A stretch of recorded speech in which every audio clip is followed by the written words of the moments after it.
Hallelujah, price the lord. ದೇವರ ನಾಮಕ್ಕೆ ಸ್ತೋತ್ರವಾಗಲಿ. ರಾತ್ರಿ ವೇಳೆಯಲ್ಲಿ ದೇವರನ್ನ ಆರಾಧಿಸಿ ಮಹಿಮೆ ಪಡಿಸೋದಕ್ಕೆ ದೇವರಿಗೆ ಸ್ತೋತ್ರ ಮಾಡಿಕೊಳ್ಳೋಣ. ಒಂದು ಚಿಕ್ಕ ಸಂದೇಶವನ್ನು ತೆಗೆದುಕೊಳ್ಳೋಣ.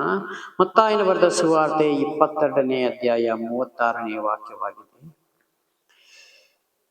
ಅಲ್ಲಿ ಸದ್ದುಕಾಯರು ಯೇಸು ಸ್ವಾಮಿಗೆ ಕೇಳ್ತಾರೆ, ಗುರುವೇ, ಧರ್ಮಶಾಸ್ತ್ರದಲ್ಲಿ ಯಾವ ಆಜ್ಞೆ ಮುಖ್ಯವಾದದ್ದು ಎಂದು ಆತನನ್ನು ಕೇಳಿದ್ದಕ್ಕೆ ಅಲ್ಲಿ ಸದ್ದುಕಾಯರು ಫರಿಸಾಯರು ಎಲ್ಲ ಕೇಳ್ತಾರೆ, ಮುಖ್ಯವಾದದ್ದು ಯಾವುದು ಸ್ವಾಮಿ?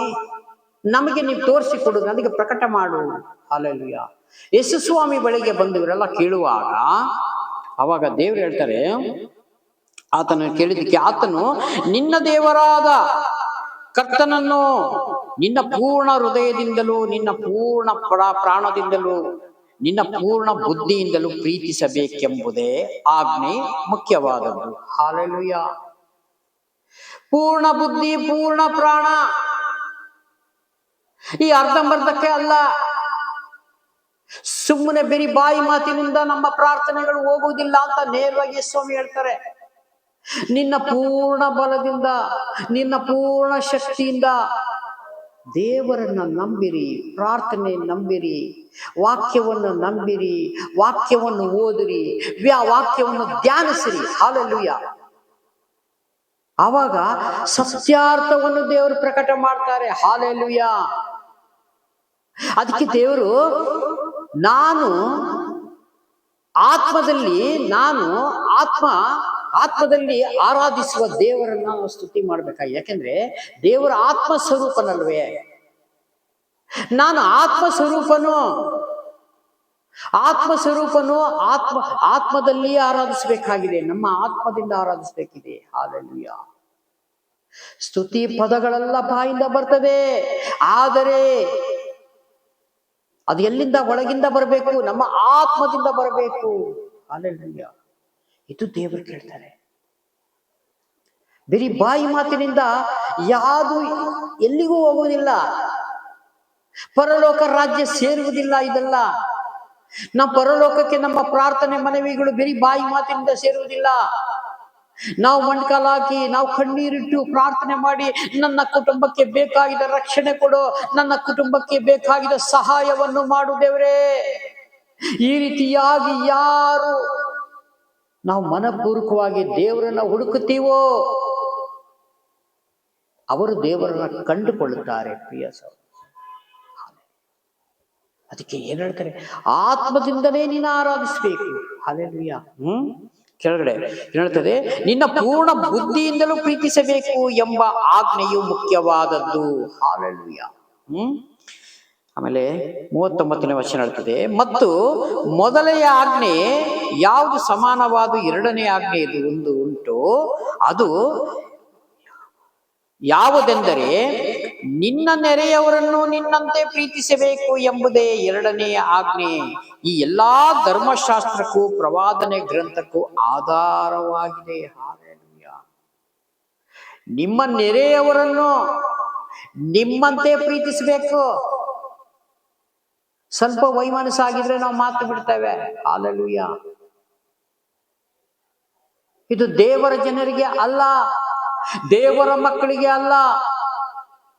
ಅವ್ರು ನಮಗೆ ಏನೇ ಮಾಡಿದ್ರುವೆ ನಾವು ಅವರಿಗೋಸ್ಕರ ಪ್ರಾರ್ಥನೆ ಮಾಡಬೇಕು, ಅವ್ರ ವಿಷಯ ತೆಗೆದುಕೊಂಡು ಪ್ರಾರ್ಥನೆ ಮಾಡಬೇಕು.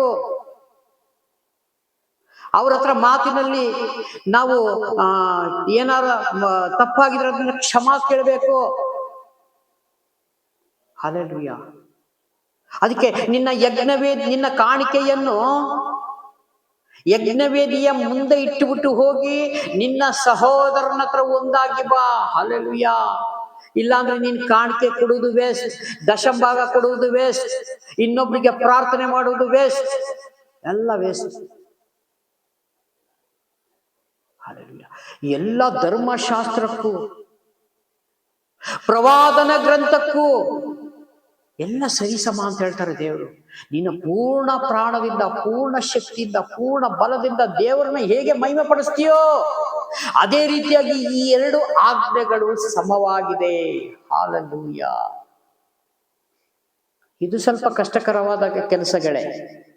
ನಮಗೆ ಯಾರು ಸ್ವಲ್ಪ ಮಾತನಾಡಿದ್ರೆ ನಾವು ಹತ್ರ ಮಾತು ಬಿಡ್ತೇವೆ.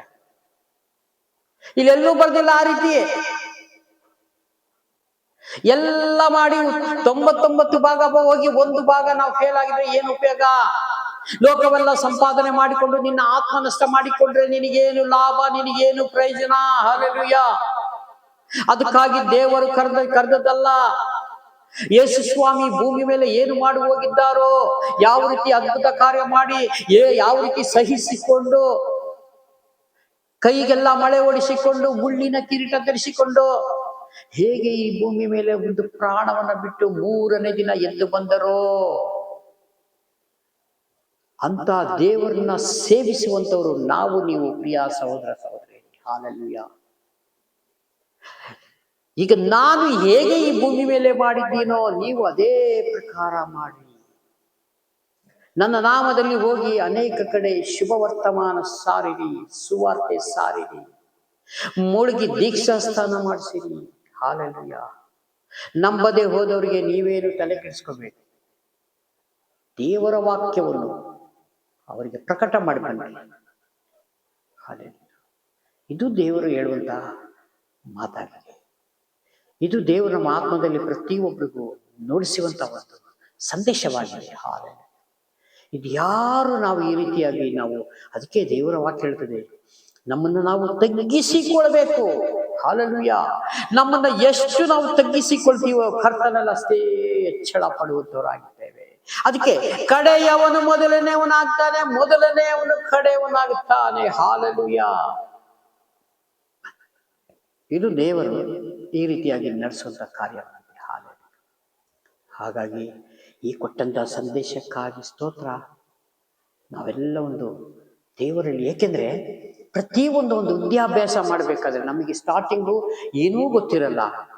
ಪೆನ್ ಹಿಡಿಯೋದು ಗೊತ್ತಿಲ್ಲ, ಪೇಪರ್ ಹಿಡಿಯೋದು ಗೊತ್ತಿಲ್ಲ, ಒಂದು ಬಳ್ಪ ಹಿಡಿಯೋದು ಗೊತ್ತಿಲ್ಲ, ಒಂದು ಸ್ಲೈಟ್ ಹಿಡಿಯೋದು ಗೊತ್ತಿರಲ್ಲ.